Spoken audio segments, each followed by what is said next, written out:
In today's episode, we're talking about jumping to conclusions. And this is the worst thing about social media that I have found is that once somebody gets a piece of information, is that it's like a game of telephone, and then they start relaying information which continually goes on. So today we're going to talk about jumping to conclusions. A great example of something like this is that somebody gets a piece of information that it's not quite accurate, or what they do is they decide to embellish on the story. We see it all the time in news media, where the news media will use a certain heading of what's particularly happened in the day, but that heading really has nothing to do with the story so much. But then when we go to retell the story after you and I have read it, we tend to embellish and add more and more, to the point where we can get very angry and very agitated and rage and upset and more. This is one of my biggest problems with social media, is that sometimes the information that I'm seeing online is not even secondhand or third hand or fourth hand. It is just a revolving telephone of information that I have gotten by the time it came to me, where the facts are so distorted. An issue that we recently had is that somebody jumped to a conclusion about some of my patterns, and they said all of my patterns are always full of mistakes and etc. You know what? It doesn't empower me to make more patterns, let me tell you that. But also, it's a jumping to conclusion where the person has run into a problem maybe once or twice, maybe 3 times. It's possible, I'm human. But what they have done is they've jumped to the conclusion that all my patterns are screwed up. And once people put that information into social media, it then revolves, because if somebody else has a problem or they misunderstood the pattern in a way that the pattern may be just fine, but they're just misunderstanding the instruction, then they keep jumping to conclusions, which then can snowball. I find a lot of the people that are fighting online are usually not even fighting about the real facts anymore. They're just jumping to the conclusion of information that they heard without actually double checking. One of the things that really upsets me the most in social media is that when people turn to social media to launch complaints about companies or people, instead of directly dealing with the people itself. For example, a local grocery store, apparently something was wrong with the jar of pickles. And I'm like, so they put on social media that they hope the grocery store is going to be checking their pickles and whatever. And so somebody responded, says, well, did you contact the store?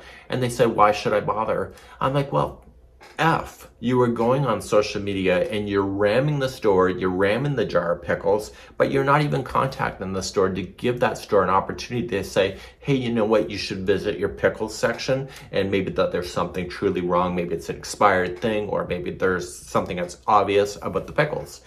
And people are doing that online. So most of the fighting will occur with people that do not handle the negative situations in a way that is considered proper.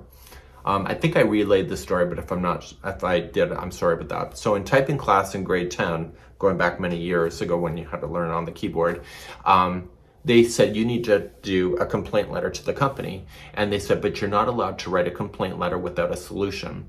And I thought, well, that's kind of dumb. But what it does though, is instead of you just ramming the company onto the ground, you can give it suggestions on how to fix it. And so at the time, social media does not exist. So the only way to communicate to the company is to write them a letter at that point, like a handwritten letter or a typed letter, and to let them know that there's a problem.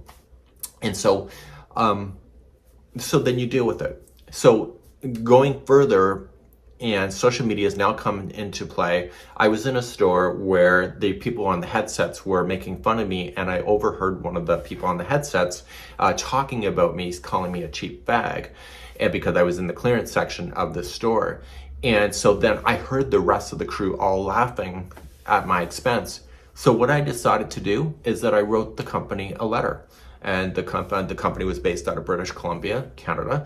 And I wrote them a letter sharing my experience with them. And I said, I don't want anything from you, but I said, I think that you need to train your employees on the usage of the equipment that they're using, because it seems like it's really unfair. And I was completely humiliated. I just come out of the closet and more.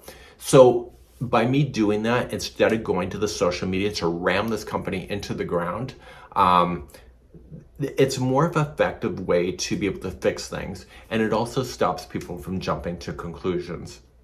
So My message to you in this particular video is that a lot of the issues that you're going to find on social media are people jumping to conclusions or not using the proper method in order to communicate. We see it all the time in my area of the business for people ramming about the coupons. They're having an issue with the store where they don't even bother to contact the store. They just go on social media and say, so-and-so just treated me like shit. And I'm like, well, did you contact the store? Did you ask for a manager? No, I didn't bother to do that. It's like, why? Because the only way to fix things is to be able to communicate with the company directly, because the companies want your business. They want to be able to be most effective. You're not always going to get what you want.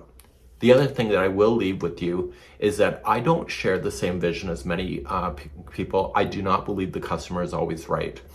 And I have come to that conclusion in my adult years because of working on social media, is that people do a damn good job to make sure that I am threatened, and a lot of different things that are happening on social media that are completely unacceptable that you would probably never say to a person in real life if they were actually in front of you.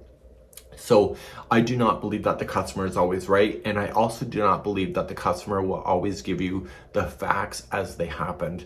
They are going to give you a summation, but usually the summation is going to be in their favor.